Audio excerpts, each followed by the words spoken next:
Halo teman-teman, kenalin aku Nasyiwa dan di sini kita mau review buku novel fiksi jadul terbitan tahun 2000-an yang mana judulnya yaitu Hati yang Tegar. But first of all, aku mau kasih tau kalian kalau aku tuh bukan orang yang suka baca buku karena memang nggak dibiasain untuk baca novel ya. Dari kecil tuh cuman dibelikan buku yang bergambar begitu, yang mana tulisan-tulisannya gak banyak, dan ini buku novel pertama yang aku baca sampai akhir. Aku juga mau cerita, ini aku bisa dapetin buku dari mana, buku jadul kayak gini. Aku dapat dari perpustakaan ya, karena waktu itu sekolahku memang renovasi besar-besaran, benar-benar semuanya diratakan, jadi perpustakaannya juga. Nah, waktu bersih-bersih buku-buku yang lama, buku-buku kayak gini yang memang gak diperjualbelikan itu dibagikan kepada murid-muridnya yang memang mau mengambil. Nah, di situ aku ambil aja sih buku-buku yang ada, sudah ambil sebarang, ambil aja gitu. Oke, langsung lanjut aja. Jadi ini buku judulnya Hati yang Tegar, karyanya Dr. Andes Kamalasari. Lalu kita bisa lihat di sini tuh bukunya tuh milik negara, tidak berdagangkan. Kenapa? Karena memang dulu itu pemerintah pada zaman tersebut memang membagikan buku-buku secara gratis ke sekolah-sekolah negeri, yang mana tujuannya untuk pemerataan pendidikan. Maka dari itu ada buku seperti ini. Jadi buku ini nggak dijual di mana-mana guys, kan kalaupun ada yang jual tuh nggak boleh.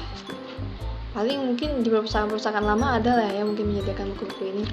Lalu untuk bisa kita lihat itu isinya, fontnya, tulisan-tulisannya ini tuh kayak diketik, tau gak sih, kayak diketik pakai mesin ketik jadul itu, terus mungkin dicetak-cetak ulang, difotokopi gitu kali ya. Lalu untuk gambar-gambarnya, ini gambar lama banget, gak berwarna, kayak udah gini doang. Tapi ceritanya menarik sih, menarik. Untuk kisahnya sendiri, jadi ada seorang ibu namanya Ibu Satria. Dia punya 2 anak, satunya laki-laki, satunya perempuan. Nah, untuk yang perempuan ini anaknya sangat berprestasi, bahkan keterima kuliah di UGM ya. Untuk yang laki-laki, dia malah kayak kebalikannya. Dia kayak malah sulit menerima pelajaran, bahkan suka gak naik kelas. Jadi ibu ini memperjuangkan lah sama guru-gurunya di sekolah dia agar si anak ini tuh bisa naik kelas gitu. Dan ternyata waktu SMA pun dia keterima di SMKK ya. SMKK itu sekarang tuh SMK, dan dulu itu SMKK itu ternyata hanya untuk perempuan loh. Maksudnya laki-laki tuh jarang ada yang masuk SMKK, rata-rata perempuan. Jadi mungkin agak diremehin dikit lah ya waktu dia masuk SMKK situ. Tapi ternyata waktu dia masuk SMKK, apa ya, dia ini malah berprestasi banget. Bahkan diundang di HUT kotanya dia. Kayak dia ini latar belakangnya di Kalimantan Tengah ya, Kuala Kapuas ya, kotanya Kuala Kapuas.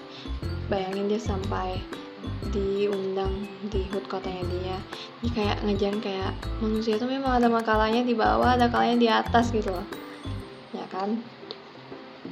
Kayak selain itu juga buku ini kan lebih menggambarkan tentang kehidupan ya, tapi selain itu memang ada disisipi ilmu-ilmu gitu loh yang sangat berguna gitu loh, yang memang kita bisa terapkan juga di kehidupan hari-hari, kayak ilmu bertanam, kayak ada juga cara menyaring air seperti apa, dan lain-lainnya lah, tentang sosial juga. Kayak dulu itu kan SMA itu namanya SMU, di situ jurusannya masih IPA IPS bahasa, dan masyarakat tuh memang punya stigma negatif sama IPS dan bahasa Indonesia gitu. Jadi IPA itu kayak dianggap yang paling superior, padahal ya semuanya sama saja ya. Untuk kekurangannya sendiri dari buku ini sih, untuk kekurangannya buku nggak ada ya. Ini bener-bener bagus banget, dari gaya bahasanya itu bagus banget, ceritanya bikin apa ya, kayak kebawa aja gitu aja, pengen baca lagi. Padahal aku bukan orang yang suka baca novel, bayangin. Cuman yang gak suka itu endingnya kayak ngegantung. Aku pengen tahu loh kayak si anak laki-lakinya ini tuh nanti kehidupannya seperti apa lagi setelah SMKK, nanti waktu kerja dia kerjanya apa, ini tergantung banget. Udah sampai di SMKK udah blablabla selesai ya, kita bikin penasaran kayak ini tiga gimana ya, gini-gini gitu kan, bikin penasaran banget.